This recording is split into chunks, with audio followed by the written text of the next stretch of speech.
aulas sempre começam corrigindo as merdas faladas na aula anterior, né? É sempre assim. Isso é um processo natural na ciência, na política e em tudo. Então, não é exatamente uma merda, mas eu estava pensando na aula de segunda-feira e eu acho que algumas coisas não ficaram muito claras, assim, não ficaram... quando a gente vem desenvolvendo essa coisa de grupos de Lie, de álgebras de Lie, desde o início, né? Aí você pode pegar pesado na hora da espectroscopia hadrônica, que não tem problema nenhum. Mas, tipo assim, a gente tem uma plateia um pouco heterogênea, né? Aqui. Então, eu não sei exatamente o que vocês sabem e o que vocês não sabem em relação à questão dos grupos de Lie, a pesos, a raízes, essas coisas todas.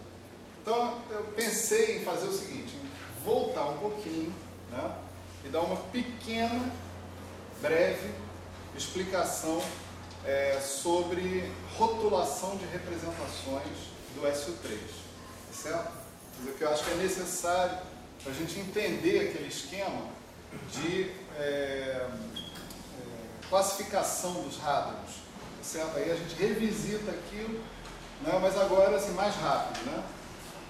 Mas antes disso, vamos voltar e vamos falar um pouco sobre como é que eu indexo os estados dentro de uma representação do SU3, certo? Então, olha só, deixa eu colocar o negócio aqui no ponto, eu vou precisar de uma informação aqui daqui a pouco.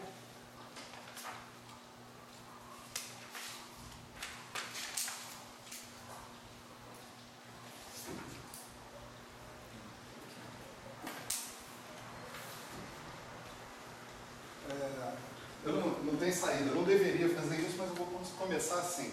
O que é uma representação? Né? Vou começar mais atrás um pouco. Como é que você representa um grupo de Lie? Certo? Então vamos mais atrás um pouco. O que é um grupo de Lie? Então, um grupo de Lie é um conjunto, né, de transformações, onde cada transformação, cada elemento, né, desse grupo, né, ele é parametrizado por um certo conjunto de parâmetros contínuos, que tomam valores em uma faixa contínua. Um grupo de Lie que todo mundo conhece é o grupo de rotações, né? Cada rotação corresponde a um valor que você fixe de 3 ângulos. Esses 3 ângulos indicam basicamente, né, o quanto você rodou isso em vetor, por exemplo, que está aqui especificado em relação à origem, de quanto esse vetor rodou em torno de um certo eixo, né? Você tem um eixo de rotação e a quantidade pela qual você rodou através desse eixo de rotação.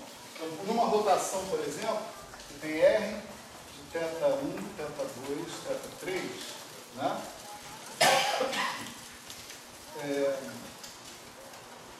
Esse θ1, θ2, θ3, você pode imaginar que ele forma um vetor que você pode chamar de θ chapéu, tá certo? Que é θ1, θ2, θ3. Você pode pegar a norma euclidiana desse vetor, por exemplo,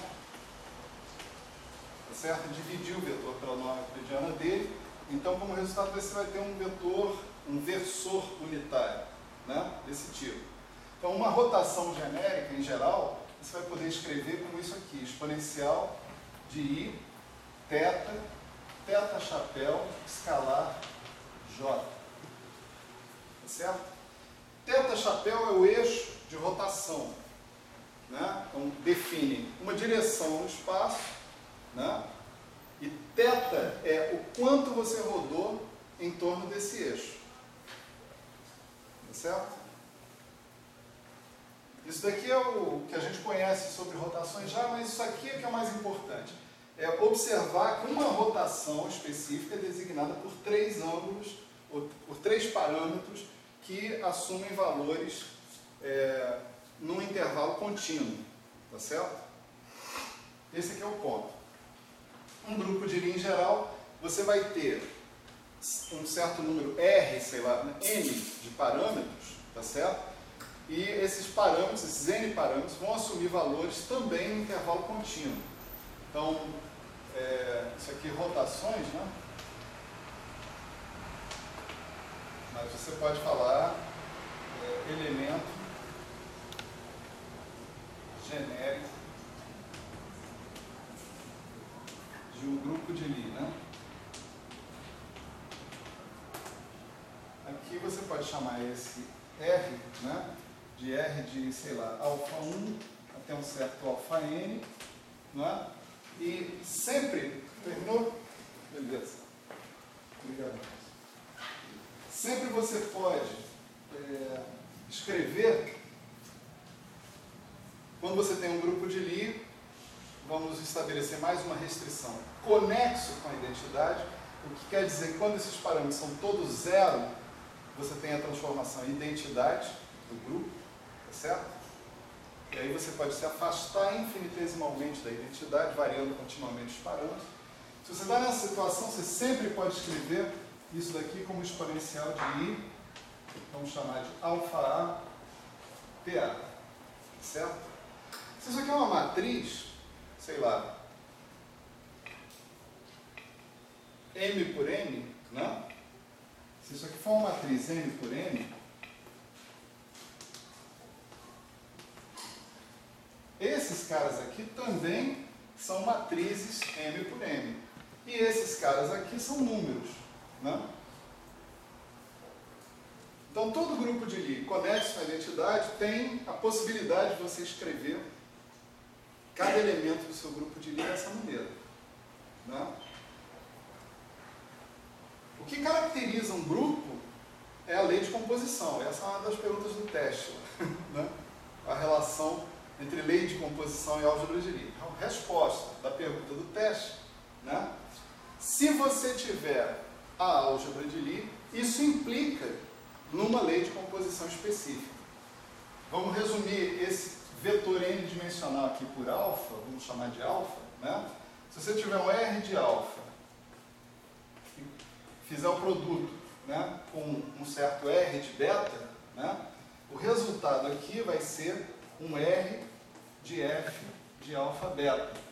Onde esse F de alfa beta, você está nos requisitos que definem o grupo de Lie, você espera que seja uma função suave, ou seja, diferenciável de classe C infinito, né? Então você vê, se você souber quem é o F de alfa beta, você conhece a lei de multiplicação do seu grupo. Ou seja, você sabe quanto dá o produto de cada elemento do grupo com cada outro elemento do grupo. Certo? Como é que você conhece o F? Você, aí isso aqui eu só estou citando, né? Não estou desenvolvendo, estou citando, né? Você tem uma relação bionívoca entre a álgebra obedecida por aquelas matrizes TA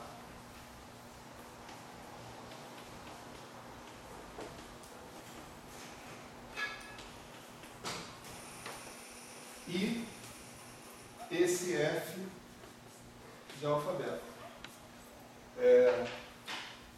Deixa eu...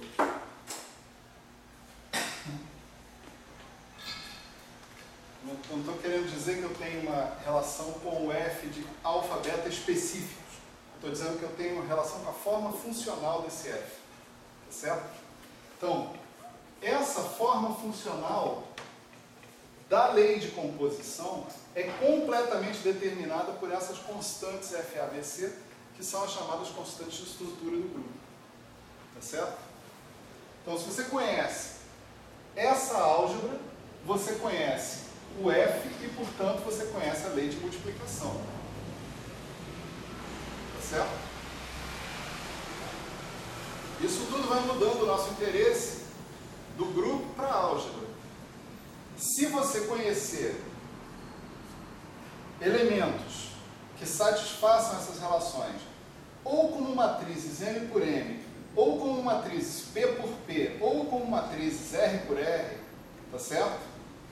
Você terá diferentes representações do seu grupo, indicando que você tem matrizes de dimensões diferentes agindo em espaços vetoriais onde essas matrizes podem agir, né? Se uma matriz M por M, ela está agindo num espaço vetorial M-dimensional. Se uma matriz P por P, está agindo num espaço vetorial P-dimensional. O que limita isso? Essa relação, a álgebra de Lie do grupo. certo? Se eu tenho um conjunto de matrizes, N matrizes, satisfazendo esse conjunto de relações, essas N matrizes me dão uma matriz com a mesma dimensão delas ali, que vai satisfazer a mesma lei de composição do grupo. Portanto, eu tenho uma representação, tá certo? Então, o problema de achar representações do grupo é o problema de achar matrizes ou operadores lineares, aí depende do nível que você está querendo encarar a coisa, né? Que satisfaçam a álgebra de Lie obedecida pelos geradores, por esses TAs que são os geradores. Tá certo? Então, esses geradores, né, vamos considerar esses caras aqui, né, como operadores lineares agindo num espaço vetorial de dimensão finita. Então é claro que, associado com eles, tem matrizes. Tá certo? É só fazer a especificação da ação desses caras em cima de uma base. Né? Então, operadores agindo num espaço vetorial V de dimensão, vamos dizer, N. N não, N está muito restrito aqui, o número de parâmetros ali, de dimensão, sei lá,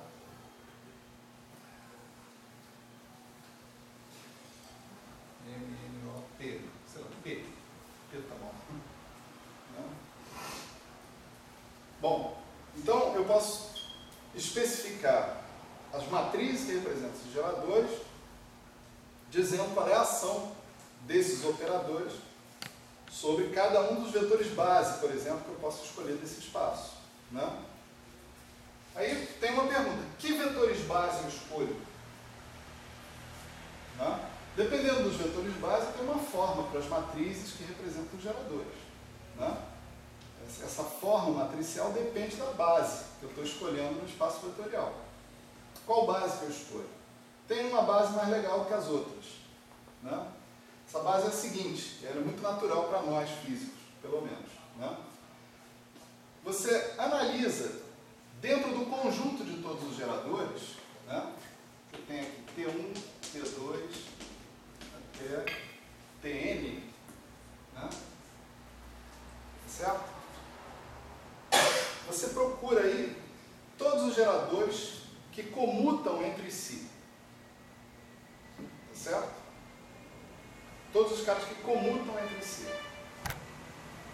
Então daqui você seleciona, sei lá, um TI e um TJ, geradores que comutam entre si. Tá certo? Por que isso? Por causa da mesma coisa que a gente faz quando a gente vai representar observáveis na mecânica quântica. Né? A gente procura um conjunto completo de operadores que comutam. Ali eu não falei conjunto completo, eu apenas falei caras que comutam entre si. Tá certo? Mas vamos supor, qual é a particularidade de dois operadores que comutam entre si?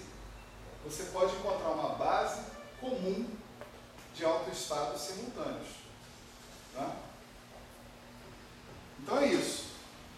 No caso do SU3, né, você tem T1 até T8, são 8 geradores, tá certo? E dos 8 geradores, esse conjunto de geradores que comutam entre si são escolhidos em geral como sendo o T3 e o T8. Tem várias razões para isso que nós não vamos entrar aqui, né? Mas que estão especificadas lá no curso que está filmado, certo? Quem for lá no curso vai aprender isso aí do início, direitinho, sem problema nenhum. Né? Esse conjunto de geradores que comutam entre si é chamado de subálgebra de Cartan.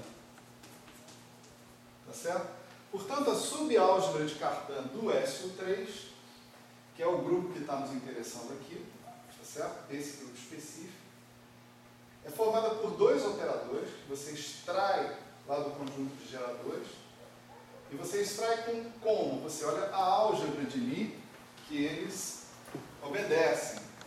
Você faz essa conta aqui para o SU3 e você procura dois caras que comutem entre si. Veja que eles comutam um com o outro, mas eles não comutam com os outros geradores. Tá certo? Se eles comutassem com todos os geradores, aí tem um lema, chamado lema de Schur, que diz que eles teriam que ser proporcionais à identidade, numa representação irredutível. Tá certo? Eu não estou supondo que eles comutam com todos os geradores. Estou falando, eles comutam entre si. Vamos dar um exemplo aqui no caso do SU2. Né?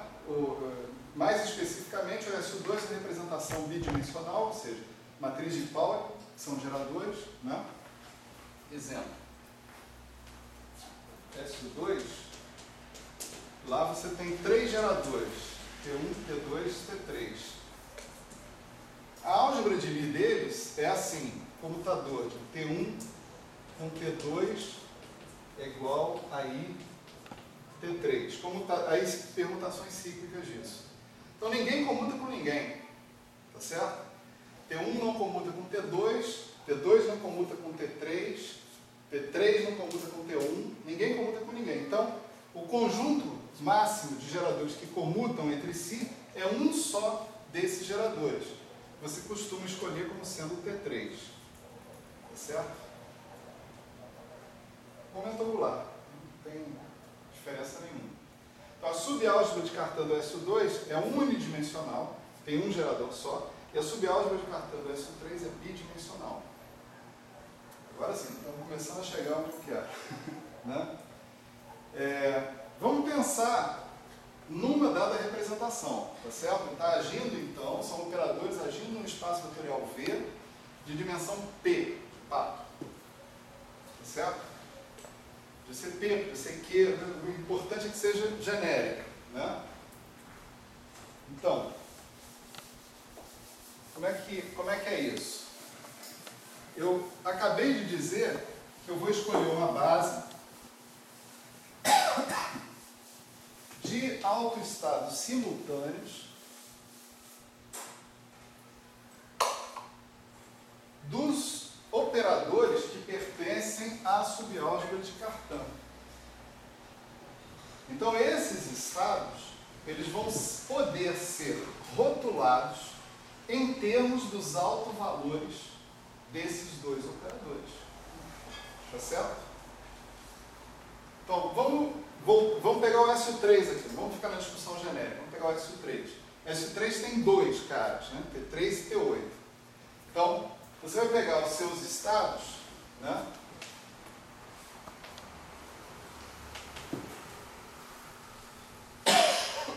Cada um dos estados base, você vai escolher esses estados base de modo que o T3 seja diagonal e que o T8 seja diagonal. Você pode fazer isso. Porque esses operadores são hermitianos e de traço nulo. Isso aí é uma informação também lá no curso, né? Com mais calma vocês vão poder chegar nisso. Né? Então, esses caras são autoestados do T3. Vamos supor que ele tenha um alto valor, sei lá, lambda 3.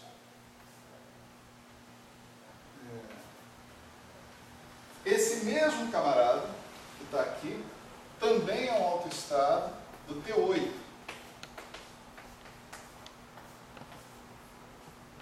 Portanto, esse cara que eu estou dizendo aqui, ele pode ser denotado, né, por esses índices, lambda 3, lambda 8.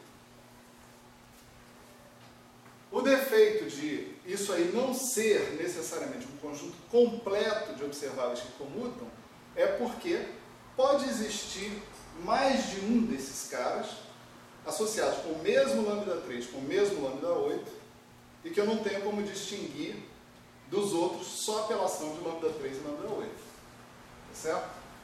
Então, eu tenho que prever um índice aqui de degenerescência.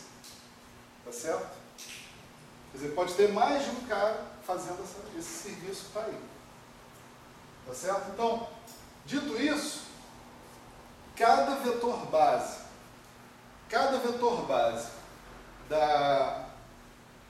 do espaço vetorial V está sendo indexado pelos seus autovalores perante a ação dos elementos da subálgebra de Cartan, T3 e T8. Tá certo? Pode ter repetição. Sim, pode ter repetição, sem problemas. Então, vamos dar três exemplos para o próprio SU3, para a gente entender melhor como é que essa coisa funciona. Né? Esse exemplo aqui é bem detoso, a gente precisa de uma outra coisa. Espera aí, só um minutinho.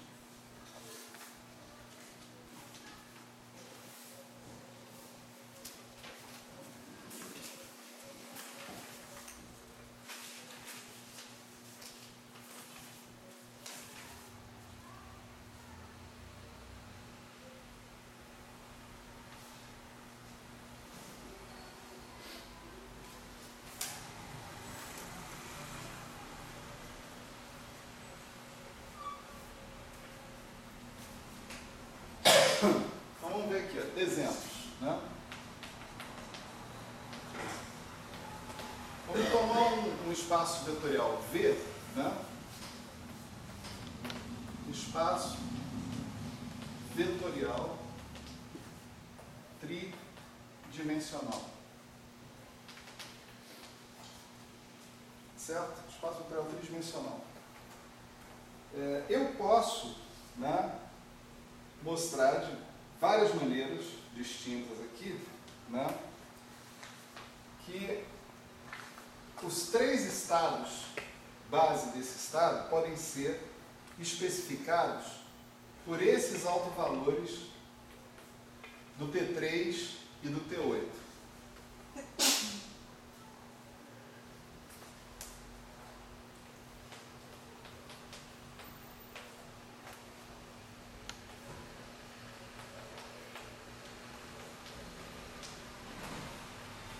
Certo? Então, por exemplo, quando eu olho para um cara desse aqui, eu sei o seguinte: se eu atuar com T3 em 1 meio, 1 sobre 2 raiz de 3, isso daqui me dá 1 meio de 1 meio, 1 sobre 2 raiz de 3. Tá certo? E assim por diante. Né? T3 é assim, T8, atuando nesse cara, né, vai dar 1 sobre 2 raiz de 3 vezes o mesmo estado. São autoestados de T3 e T8, e nesse caso você vê claramente que eles são autoestados não degenerados. Tá certo? Existe uma outra possibilidade, também tridimensional, tá? Vamos chamar de velinha, né? Vamos chamar de velinha. Espaço vetorial tridimensional, mesmo tridimensional, né? Onde agora os três vetores base, eles são especificados assim. Você tem 1 meio menos 1 sobre 2 raiz de 3, 0, 1 sobre raiz de 3 e menos 1 meio menos 1 sobre 2 raiz de 3. Certo? Então você tem essas duas possibilidades. Novamente, esses vetores estão indexados pela ação do T3 e do T8 aí. Como você chega nisso? Tem lá um caminho, né, para a gente seguir para fazer isso. Não nos cabe aqui nesse momento fazer isso. A gente está só sobrevoando a coisa para ter uma visão mais clara. Né? Esses rótulos desses vetores base, eles aqui são as coisas que a gente chama de pesos. Né? Pesos de uma representação. Então, os rótulos de cada um dos vetores base de uma determinada representação são as coisas que a gente chama de pesos da representação. Né? Esses pesos costumam caracterizar a representação de maneira unívoca. Tá certo? Costumam caracterizar. Por exemplo, eu posso pegar esses pesos, esse e esse três vetores bidimensionais, e posso fazer um gráfico, né, em duas dimensões. Né?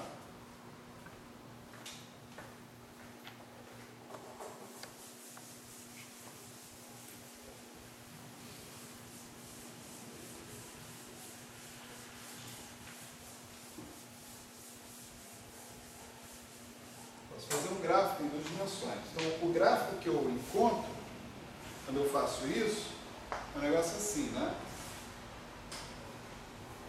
Esse ponto aqui é o 0, menos 1 sobre raiz de 3. Esse ponto aqui é 1/2, 1 sobre 2 raiz de 3. E esse ponto aqui é o ponto simétrico a esse, deveria ser pelo menos, né? Menos 1/2, 1 sobre 2 raiz de 3. Certo? Então você tem essa linha pontilhada só para lembrar da estrutura do negócio, não tem nenhum significado. Né? Isso é como se fosse um triângulo invertido. Tá? Toda vez que você encontrar esse conjunto de pesos que você tem aqui, você pode ter certeza de que você está falando da representação 3 do SU3. A representação 3 do SU3 é uma representação tridimensional caracterizada por esse conjunto de pesos. Então, são matrizes 3x3, tá certo? Que você está encontrando ali. A representação B que a gente colocou ali é também uma representação tridimensional e, melhor, não equivalente à representação anterior. No sentido de que não existe uma transformação de similaridade que leve as matrizes que você obtém, né, na representação 3, nas matrizes que você obtém na representação tridimensional seguinte, que está ali. Essa representação tridimensional seguinte é chamada 3 estrela, ela é complexo conjugado da representação 3. E o conjunto de pesos que estão aparecendo ali, né, formam um outro conjunto, uma outra figura geométrica, né,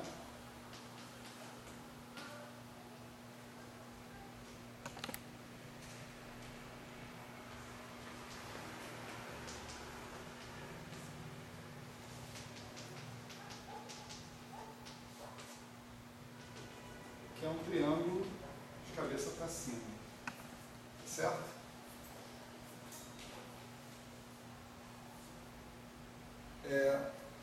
No SU2, né, você, a subálgebra de Cartan, né, é unidimensional, só tem T3, né, lá no SU2. Então, os seus gráficos com seus pesos vão ser pontos numa linha. Né? Porque como você só tem um operador, você só tem um rótulo, que são os autovalores do T3. Né? Então, a gente define, dado o spin da representação, os 2J mais 1 vetores base da representação são indexados por J, J-1, J-2 até -J. Né? É um número só, um peso só que indexa cada vetor. Certo? Sem degenerescências, em geral. Aqui no SU3 pode ter degenerescências, às vezes. Mas eu estou falando do SU2 para manter o contato, né, com coisas que a gente está acostumado aí a ver. Né? Então, essa é a representação 3, né, e essa é a representação 3 estrela. Né? E tem uma representação que a gente já viu, né? E eu achei que foi muito violento da última vez, por isso que eu estou voltando a essa história agora. Né? A gente já viu essa representação na aula passada. Vamos chamar de C, né? Agora o nosso espaço, eu vou chamar de, sei lá, de W, né? É um espaço vetorial 8-dimensional, certo? E os pesos nesse espaço vetorial 8-dimensional, ou seja, os rótulos dos vetores base, tá certo? Eles são assim, né? São 1, 0, menos 1, 0,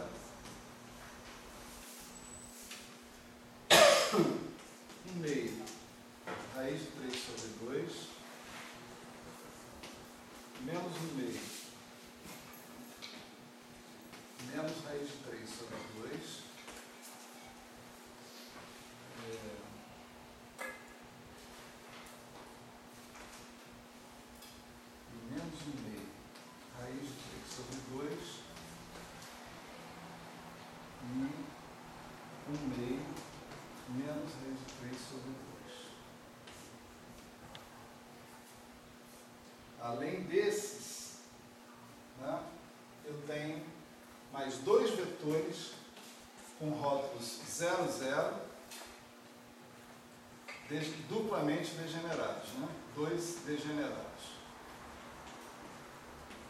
1, 2, 3, 4, 5, 6, 7, 8. Então tem dois vetores que são indexados por dois rótulos 0, 0. Tá certo? Se eu colocar isso aqui num diagrama como esse, ou seja, vou para R2 e faço os pontos, né? Boto os pontos lá, eu vou obter isso aqui, né?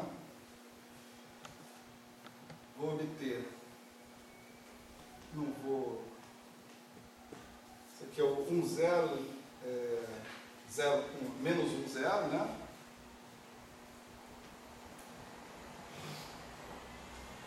E aqui a gente bota um 2 aqui, né? Então, a gente tem exatamente aquele hexágono, né, que apareceu tantas vezes, né, na aula passada. Certo? Essa representação 8-dimensional é a chamada representação adjunta do grupo SU3. Tem várias características que tornam essa representação especial, tá certo? Mas os pesos dessa representação adjunta são esses caras que estão aí, né? E eles se colocam num gráfico bidimensional exatamente dessa maneira, né? E aí vamos retomar aquilo que a gente estava falando na aula passada, né? Professor, se a sua subálgebra de cartão tiver mais de 2 dimensões, aí você vai ter que pegar espaço tridimensional. Tridimensional, quadridimensional, pentadimensional, assim por diante. Quer dizer, no caso do SU3, dá para a gente visualizar legal. Em outros casos, sem chance. Tá certo? A subálgebra de Cartan é uma característica do grupo, né? Você extrai a subálgebra de Cartan olhando a álgebra de Lie e vendo quem são os caras que comutam uns com os outros, né? Então você, bem lembrado aí, né? Se a sua subálgebra de Cartan tiver 3, 4, 5 operadores, esses gráficos bidimensionais que eu fiz não servem para nada, tem que ser gráficos tri, tetra, pentadimensionais, assim por diante. De tetra em diante já esquece, né? Então, eu gostaria, assim, né, que depois dessa revisão, né, a gente está de teoria de grupo, isso é a velocidade da luz, né, naturalmente, que a gente fizesse de novo a conexão com as coisas que a gente viu na aula passada, né? Lá na aula passada, nós identificamos o T3, né?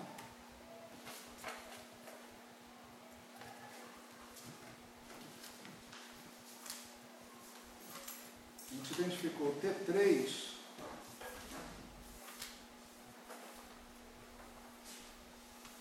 com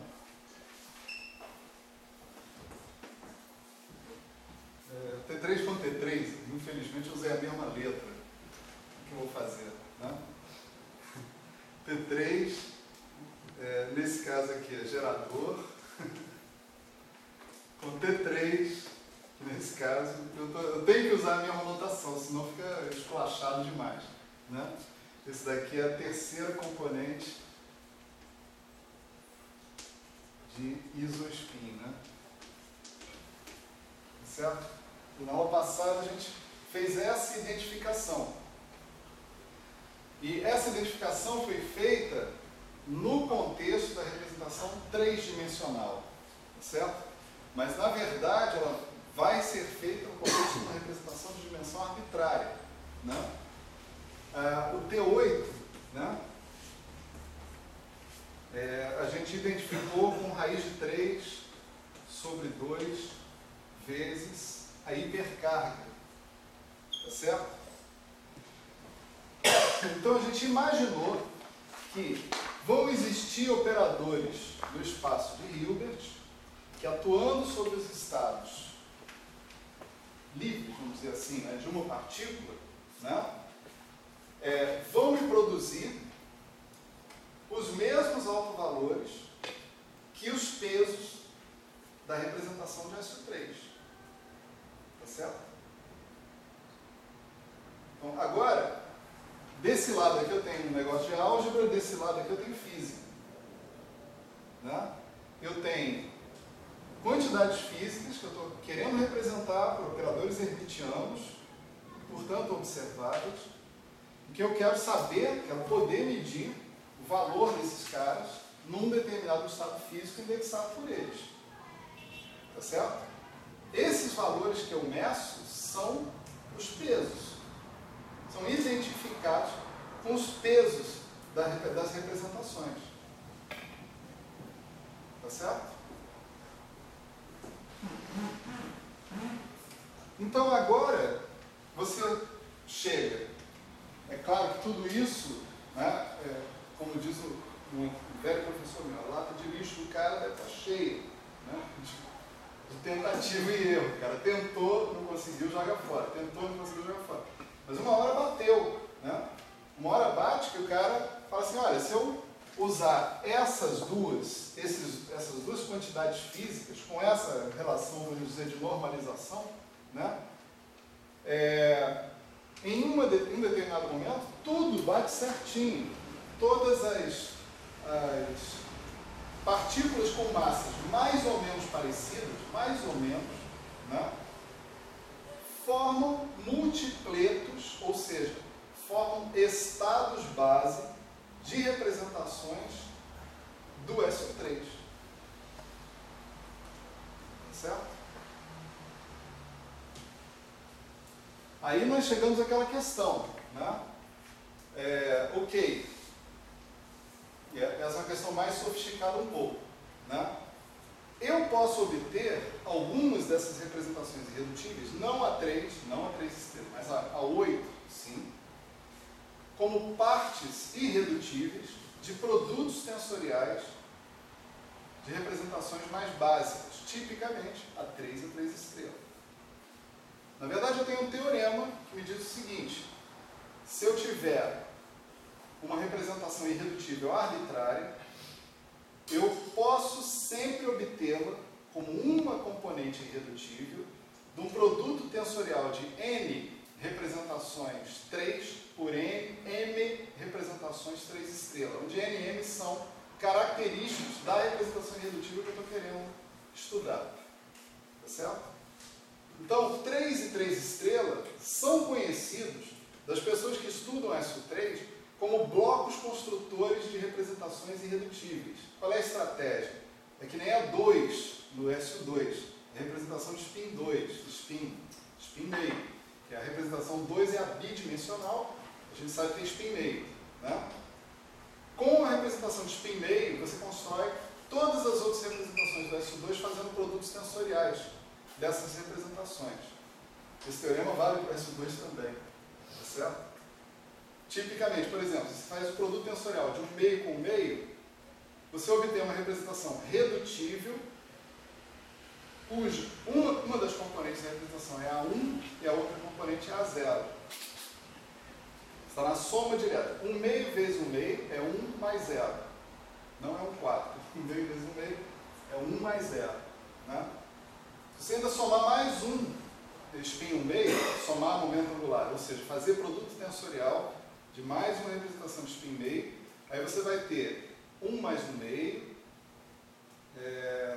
que é 3 meios, 1 meio e acabou, né? Se não me engano.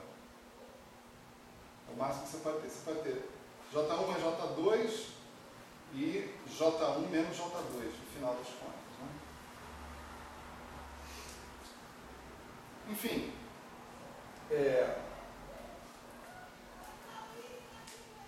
quando você percebe que você pode obter, né, uma representação como essa, por exemplo, a 8, né, como uma coisa que está contida dentro do produto tensorial dessas duas, isso aqui dá 1 mais 8, certo?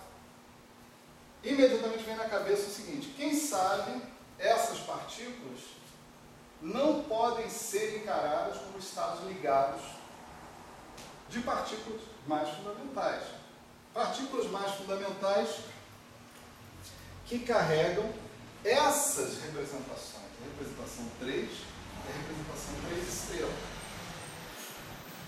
Né?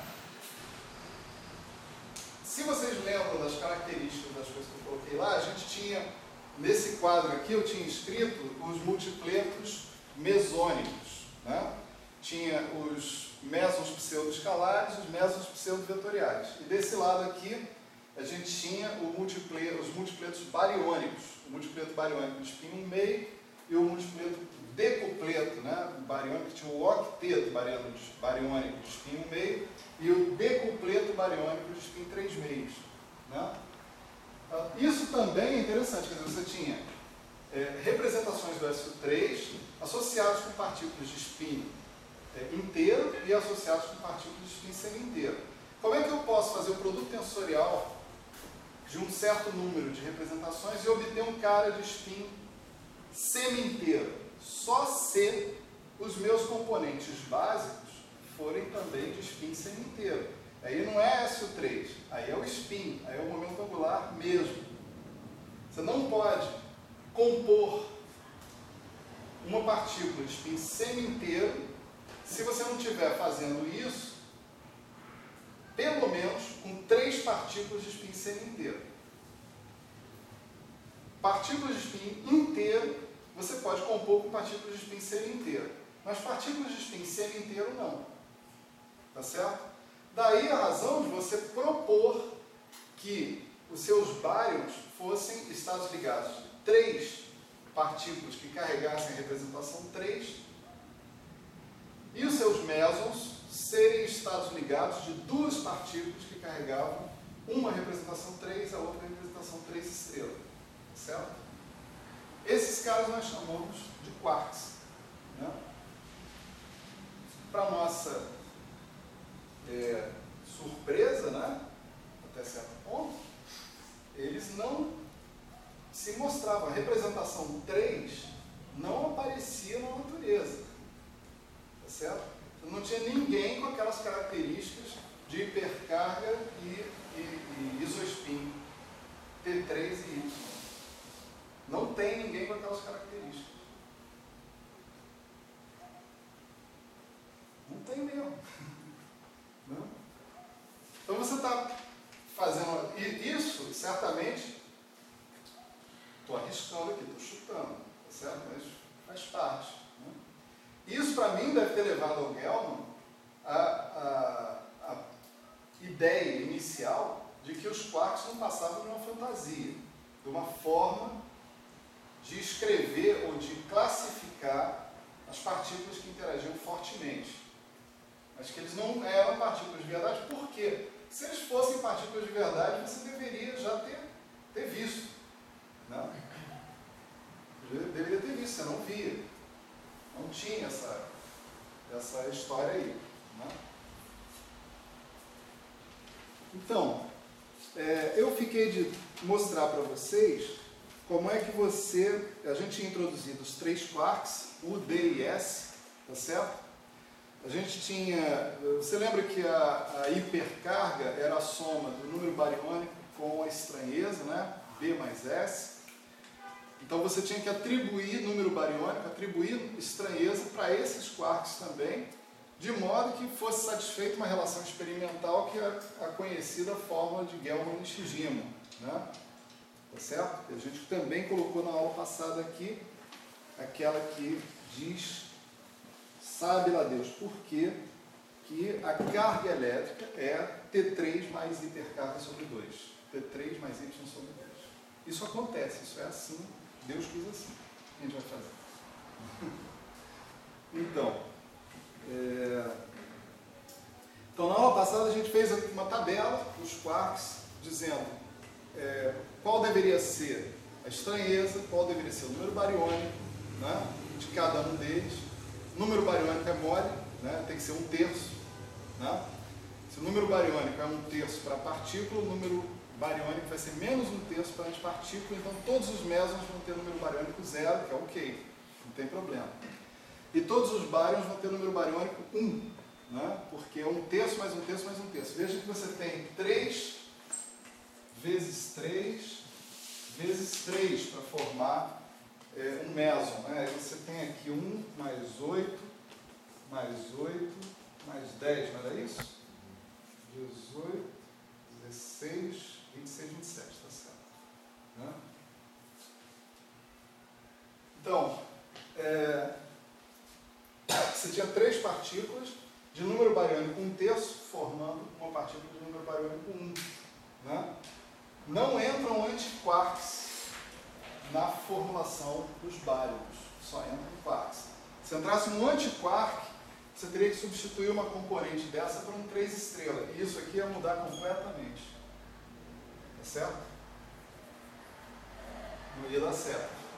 Acredita em mim. Né? Então vocês veem que é um negócio ajustado.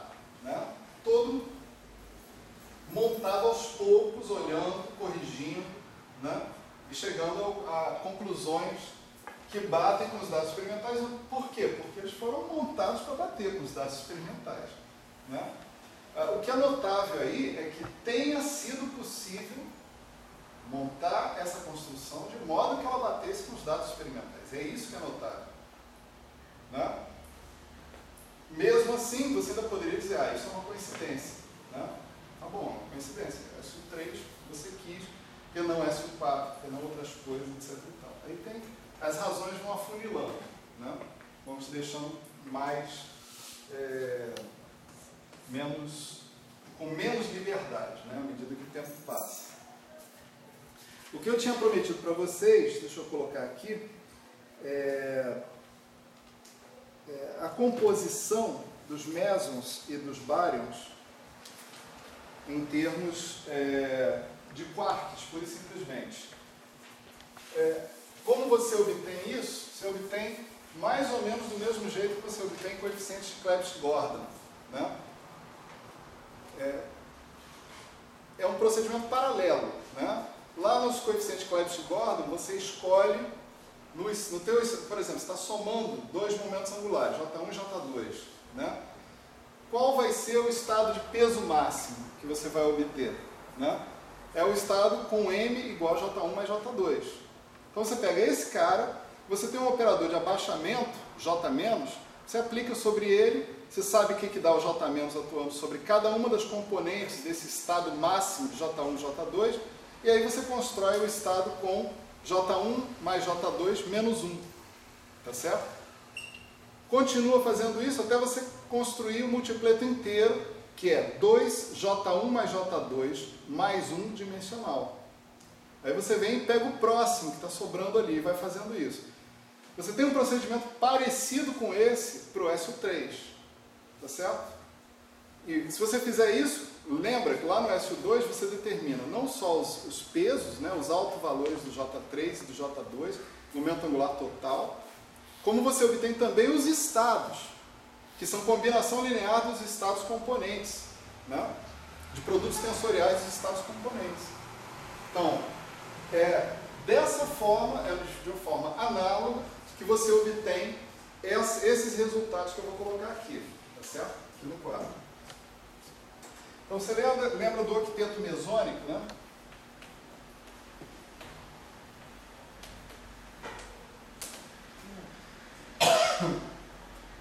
Você pode obter o π+,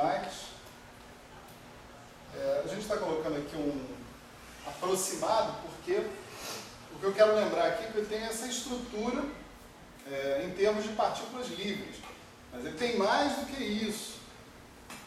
Essas partículas estão ligadas por um certo tipo de interação. Nós não falamos nada sobre essa interação ainda. Né?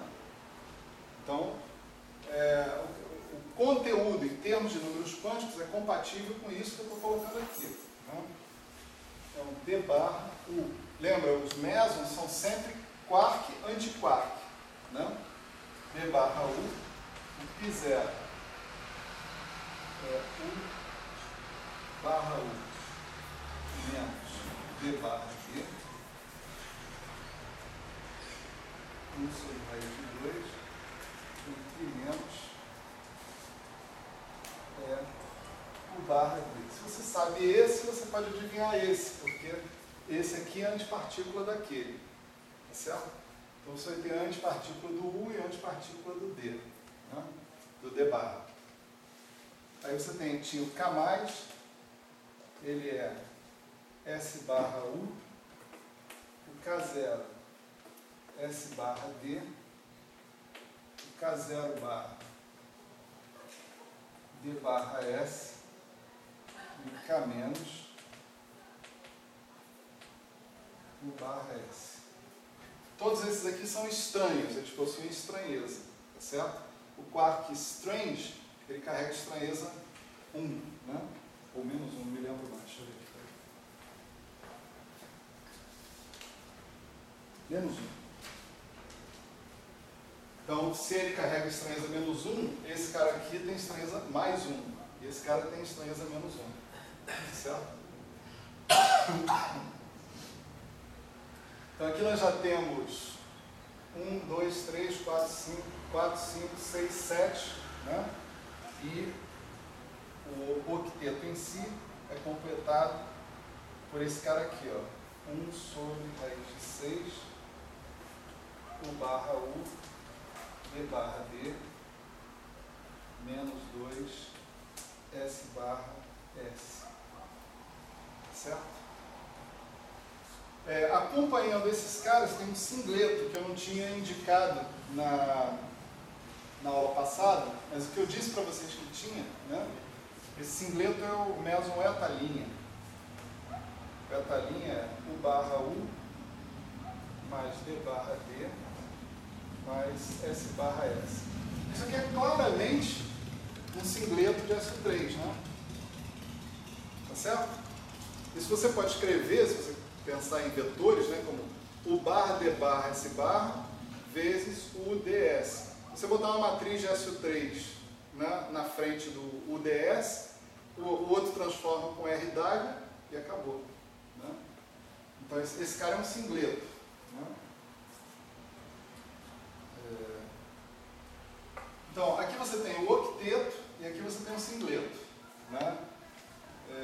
Você vê, essa estrutura que você tem aqui obedece exatamente a essa regra que está colocada aqui. 3 vezes 3 estrelas igual a 1 mais 8. Certo? Isso para o octeto mesônico, né?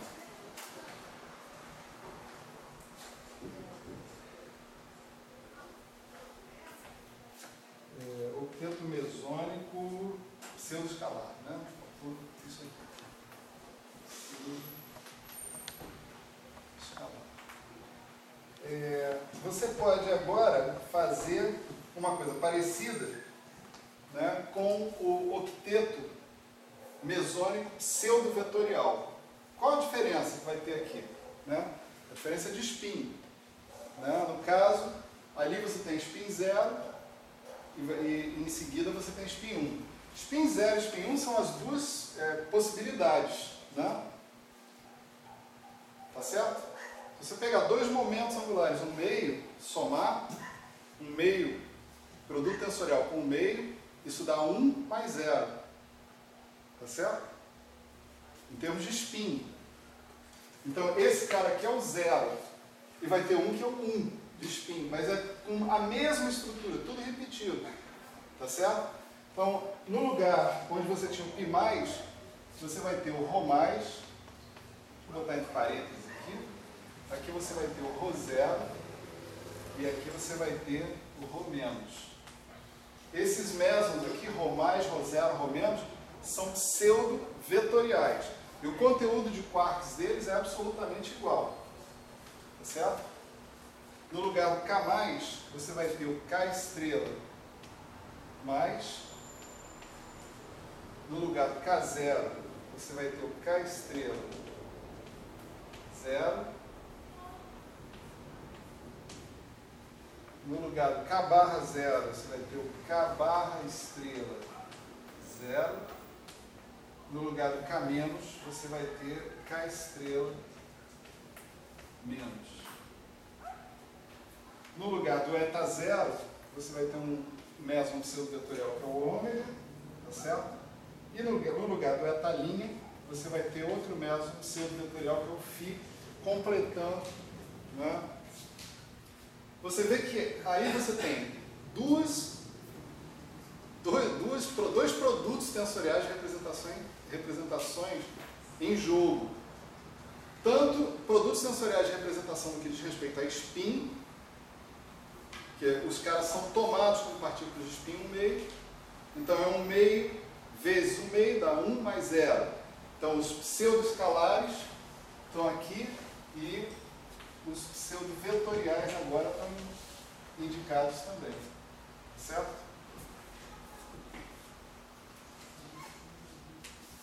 Coisa similar vai acontecer com os baryons, tá certo? Os baryons.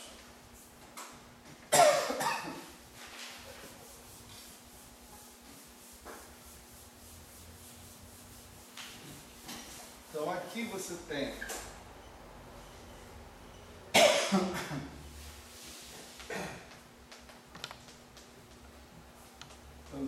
o octeto,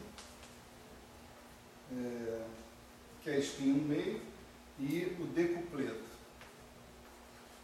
Ambos têm a mesma estrutura, com a mesma explicação que está aqui. E agora você está somando 1/2 mais 1/2 mais 1/2, né? Produto tensorial de 3 representações 1/2. 1/2 vezes 1/2 dá 1 mais 0. E aí você vem e soma 1/2 na história, né? Soma 1/2 na história, você vai ter 3 meios e 1/2, essencialmente, né? Então, o decupleto vai estar associado com o spin 3 meios e o octeto está associado com o spin 1/2. Tá certo? Então, o próton, por exemplo, ele vai ser o D, né? O nêutron vai ser o DD, nada de estranheza para esses, né? Você vai ter o sigma mais, que é SUU, e o sigma zero, que é SUD mais DU sobre raiz de 2. Vou deixar mais espaço aqui agora, tá certo? Aí você tem o sigma menos, que é o SDD, o θ zero, que é o SSU, o θ menos, que é o SSD, e o lambda zero, que é o SUD menos DU sobre raiz de 2. Certo? Então está aí o octeto, tá certo? De spin 1/2. E o decupleto, esse aqui é o octeto, né? E o decupleto, ele vai estar associado a essas partículas aqui, o delta mais, que é o delta mais, que é o D, delta zero, que é o DD, delta menos, que é DDD, mais o sigma estrela mais SUU, o sigma estrela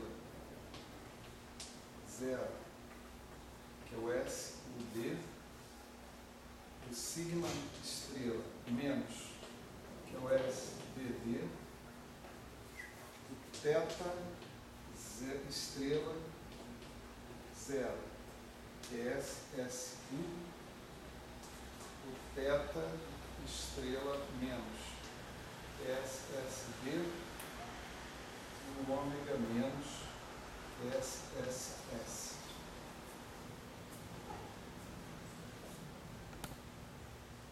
Então tá. Esses são os caras, né, que transformam a representação 8, que transformam com a representação 10 aqui nessa história. Em torno desse senhor aqui, né, tem uma história interessante. Né? Aonde esse modelo de Quark começou a ser levado profundamente a sério, né, foi justamente quando ele conseguiu fazer a previsão da existência do ômega menos. Porque toda a estrutura do SO3 inclui representações como a 3 estrela, a 6 estrela, a 8, não existe 8 estrela, 8 é uma representação real, e a 10, mas não tem uma representação 9. Não tem representação 9 do SO3. Tá certo? As pessoas tinham identificado um multipleto de partículas de spin 3 meios, de massa mais ou menos parecida, tá certo? Mas eram 9 partículas, parava aqui. As pessoas falaram, olha, a 10ª partícula, e aí tem mais coisas, regra de Gell-Mann ao cubo, etc. e tal, que permitem você estimar a massa dessas partículas, né, também.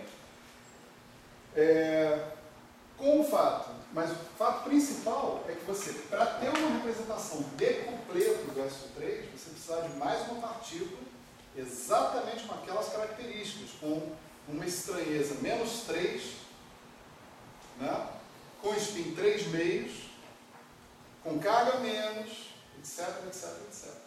Né? Você sabia muita coisa sobre ele, sabia inclusive aproximadamente qual deveria ser a massa. Né? E essa partícula não tinha sido descoberta ainda. As pessoas foram, fizeram um experimento que previa que, como saída do experimento, fosse abrir um canal, né, fosse ter um limite de energia que tornasse acessível a produção dessa partícula e descobriram a droga da partícula. Aí os caras falaram, olha, SO3, quarks, não deve ser tão brincadeira assim. Tá certo? Então, essa partícula aqui é uma previsão teórica do modelo de quarks, que foi descoberto experimentalmente por encomenda. Liga o acelerador, direciona os feixes para esse valor dos parâmetros, mais ou menos, e vai ter que ter essa partícula. Estava lá a droga da partícula. Certo? Sensacional. Não sei se vocês concordam comigo. Tem hora que tem essa mania, né, de ficar achando sensacional coisa de teoria. Então, eu vejo que essa não é só uma coisa de teoria, né? Essa é uma coisa mista. Teoria mais experimento. Eu acho que, na verdade, a grande brincadeira é essa, né? O grande prazer de fazer física, no final das contas, é quando a gente consegue enxergar na natureza um negócio que estava só dentro da nossa cabeça. E vice-versa, quando a gente pega uma coisa da natureza e consegue formular uma ideia clara dentro da nossa cabeça do que deve ser essa coisa. Então, mesmo não sendo da área, eu posso imaginar, né, o prazer que os caras das ondas gravitacionais sentiram, né, em janeiro último agora. Né? O negócio está aí desde 1915, né, proposto e não encontrado. Né? E, finalmente os caras encontram, pô, cara, eu largaria a física imediatamente, mas enfim. Bom, nessa tabela que eu fiz para vocês aqui, tem alguns problemas. Né? As pessoas que talvez já saibam disso, essas aí eu peço que fiquem caladas. As pessoas que não sabem que problemas podem ser, eu convidaria para em 30 segundos, eu vou fazer silêncio por 30 segundos, certo? Dar uma olhada nessa tabela e ver que problemas que elas possam achar que tem ali. A segunda tabela, vamos dizer assim, né? No decompleto.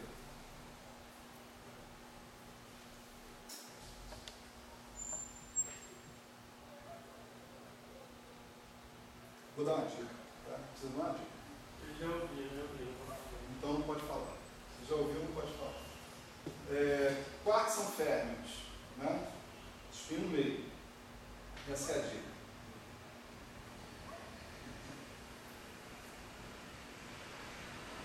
Eles não estão obedecendo as coisas do Paulo? Isso aí. Né? Mas são todos eles ou são... porque tem 3 que são candidatos, né? UU, DDD e SS.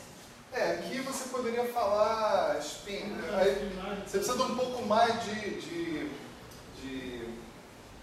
informação, né? Não, mas aqui também está dando esse problema. Você precisa que os 3 spins sejam AP, não é isso? Porque essas partículas, eu tinha dado a informação que elas são todas de spin 3 meios. Se elas são compostas de 3 partículas de spin 1 meio, elas têm que ser estados máximos, né, de spin. Tá certo? Todos os 3 spins têm que ser AP. Aqui já dá problema, tudo bem, mas o mais escandaloso talvez seja aqui e aqui, né? Onde você tem 3 partículas idênticas no mesmo estado de spin, e sendo 3 férmions, tá certo? Isso é chato, né? Para dizer o mínimo, né? Você não vai abrir mão do princípio de exclusão de Pauli, não adianta o que digam por aí. Você não vai fazer isso. Por quê? Porque toda a física atômica, toda a tabela periódica está montada em cima do princípio de exclusão de Pauli, né? Você fala, não, o princípio de exclusão de Pauli é violado pelos quarks, você está lançado em terra incógnita, né? Além disso, lá por volta dos anos 60, já se sabia perfeitamente, né, que se você fizesse uma descrição das partículas usando teoria quântica de campos, você não poderia escapar do fato de que partículas de spin inteiro são bósons, partículas de spin semi-inteiro são férmions. Tá certo? Então, você não ia poder escapar do fato de que os quarks são férmions, né? E o fato de você não poder ter 2 férmions no mesmo nível de energia, ou no mesmo estado, com os mesmos números quânticos, é provado. Você prova isso. Você prova que se você tiver férmions, você não pode ter o único estado possível, o estado zero, o estado sem férmions. E o movimento orbital, o movimento angular orbital? Zero, tudo low line, tudo L igual a zero. Então não tem saída. Não tem como você escapar disso botando L superior e vou distinguir o negócio somando, né, momento angular para cima. Isso é só para lembrar da aula passada. Tudo L igual a zero, né? Então aqui você tinha um problema para resolver, que era esse aqui. A descrição está ótima em termos do SO3, está ótima em termos do spin, mas está ruim em termos do princípio de exclusão de Pauli. Está ruim, não está boa não. Tchau. Oi. Então, logo quando o Gelman fez o que tinha o espectro preto, ele já teorizou a existência de outro número quântico? Isso não sei se foi o Gelman que falou isso, que propôs isso, né? Eu acho que foi uma série de pessoas, assim, as pessoas aqui foram reparando os problemas. Mas essa parte eu não sei te dizer exatamente, né? A solução está aí, né? Vamos impor um outro número quântico, né, em termos do qual seja capaz de simetrizar, ou de antissimetrizar essas funções de onda. Tá certo? Os caras são partículas idênticas, férmions idênticos. Agora, funções de onda de férmions idênticos têm que ser antissimétricas. Se você não tem mais nenhum número quântico, é zero. Acabou. Não tem função de onda possível. Tá certo? Se você tem mais um número quântico, aí você pode antissimetrizar esse cara, né? Então, vamos lá. Assim, dando um exemplo simples, né? Suponha que eu quero montar um estado com 2 partículas de spin 1 meio, as duas AP. Né? Quero um troço assim, AP, AP. Se as 2 partículas são férmions, eu não tenho alternativa, porque esse cara é igual a menos ele, porque ele tem que ser antissimétrico nos números quânticos dessas partículas. Uma possibilidade seria eu colocar aqui, né, mais um índice, A e B. E antissimetrizar esse estado, né, isso daqui é uma notação curta para isso aqui, né? Uma coisa desse tipo. Antissimetrizar esse estado em relação a A e B, né? Ou seja, dizer o estado em questão, né, mais geral desse tipo, é um estado desse tipo. 1A pensou em 1A, APB menos APB, APA. Isso aqui não é igual a isso aqui, tá certo? Coisas diferentes. Mas isso aqui é antissimétrico em A e B. Isso impõe algumas restrições sobre A e B. No meu exemplinho bidimensional, A e B teriam que ser, pelo menos, assumir 2 valores. Se eles assumirem um valor só, não dá para fazer isso. Aí dá 0, de novo. Né? Então, A e B tem que valer 1 e 2, no mínimo. Pode valer 1, 2 e 3, 1, 2, 3 e 4, 1, 2, 3, 4, 5. Você pode fazer antissimetrizações à vontade, com esses números quânticos subindo, o número de valores, né, de A e B crescendo, não tem problema. Mas o mínimo que você teria que fazer aqui seria A e B variando de 1 a 2, tá certo? Ora, seu problema, né, não é com 2 caras, é com 3. Também é com 2, mas ele é principalmente com 3, né? Então, se você tem 3 caras, por exemplo, lá o U, né? Você vai ter uma coisa assim. Isso. A e B, A e C. E aí você vai tratar de antissimetrizar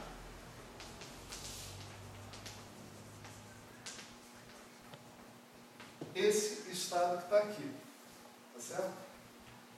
Colocar isso como uma combinação linear antissimétrica desses caras que estão aí. Isso é possível se, né, A, B e C puderem assumir os valores 1, 2 e 3 no mínimo. Pode ser mais. Pode ser 1, 2, 3, 4, 1, 2, 3, 4, 5, assim por aí. Mas não pode ser menos que 3.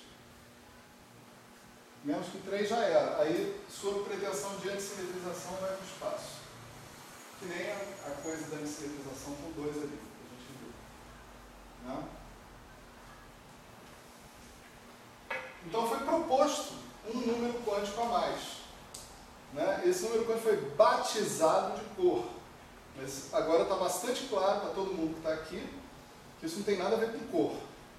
Isso é 1, 2, 3, o Guinho, Zezinho, Luizinho, verde, vermelho e azul, sei lá, Temer, Dilma e Cunha, sei lá, pode inventar aí, né? Um conjunto de 3 rótulos, né? Que você queira colocar. Não importa, o que interessa é que você tenha 3 rótulos diferentes no mínimo. Né? A economia nos pede que, já que o mínimo é 3, que a gente imponha 3. Se der problema, a gente aumenta o número de rótulos. A gente vai ver depois que 3 é a boa. Tá certo? Por vários argumentos. Então isso aí foi chamado de cor.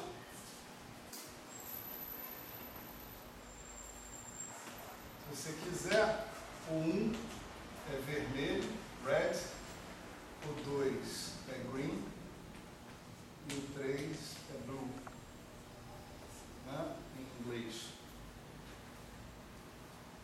São cores primárias, né? Green, verde é cor primária? É, né? Para os artistas não, mas no computador depende se você considera sistema subtrativo. O computador naquela época era toda aquela verde, aí foi difícil.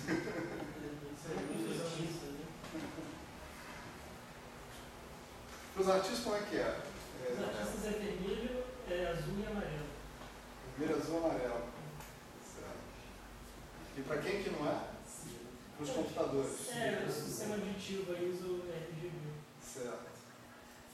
Bom, não sei por que resolveram fazer isso. Acho que já tinha TV em cores nessa época. Isso era 1970. Copa do Mundo. Né?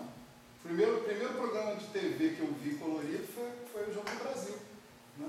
Em 1970. Eu sou velho, não é assim não. Então foi uma homenagem à Copa do Mundo do Brasil. Foi homenagem à Copa do Brasil, né? Duvido muito, mas tudo bem. Então, pode ser qualquer coisa, e em particular está sendo chamado de RGB, mas não tem nada a ver com cor, né? Mas é forte o nome, né? Assim, a chamada, de modo que isso acabou batizando, né, a teoria das interações fortes, como cromodinâmica quântica. A gente vai construir a Lagrangiana cromodinâmica quântica a partir desses requerimentos que a gente tem aqui, né? Então,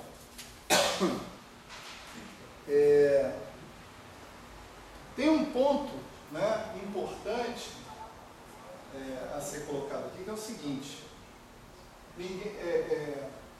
RGB 1, 2, 3, você pode dizer o seguinte: são 3 estados base de um SO3. O ponto importante é o seguinte: você não vê nada na natureza que tenha cor.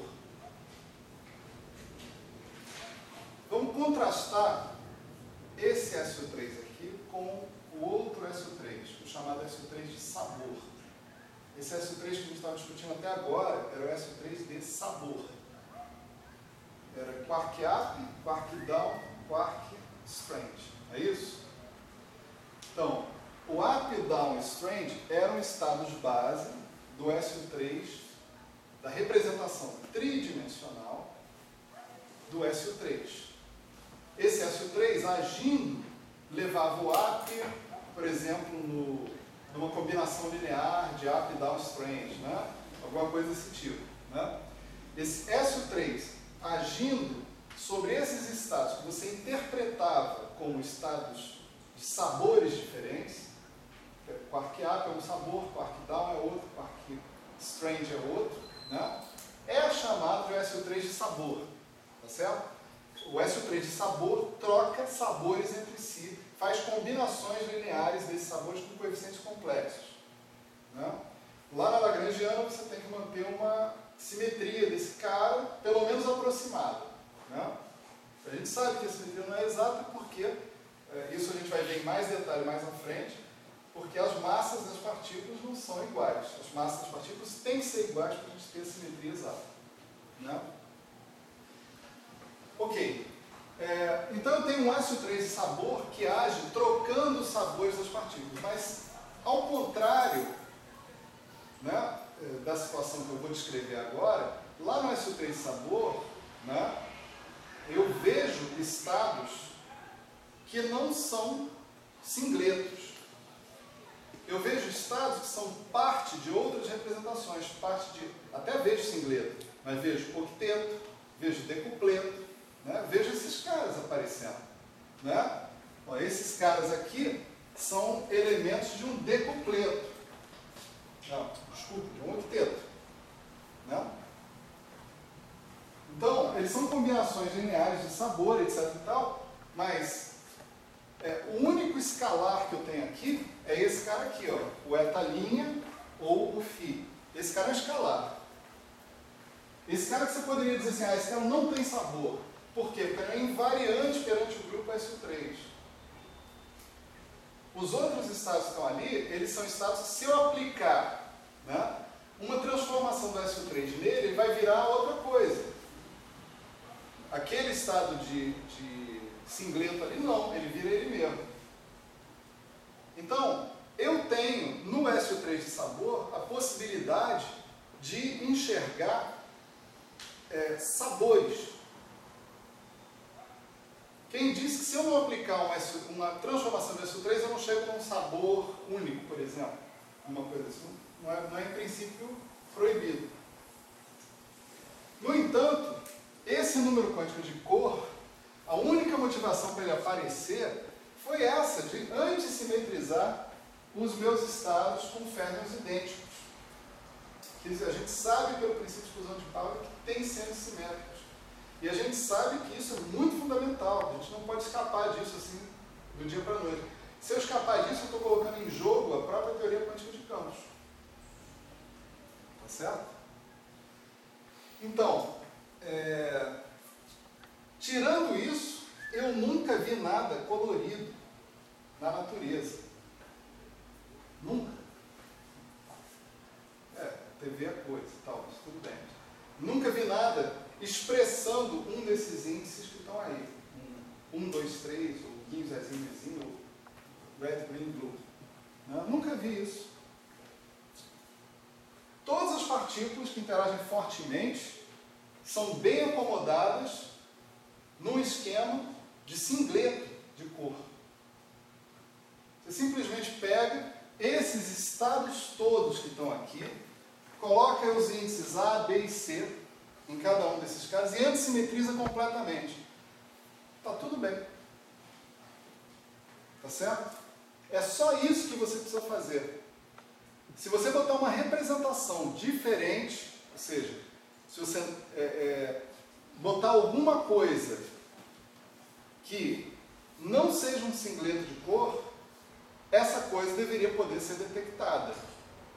E deveria carregar junto com ela os complementares todos lá.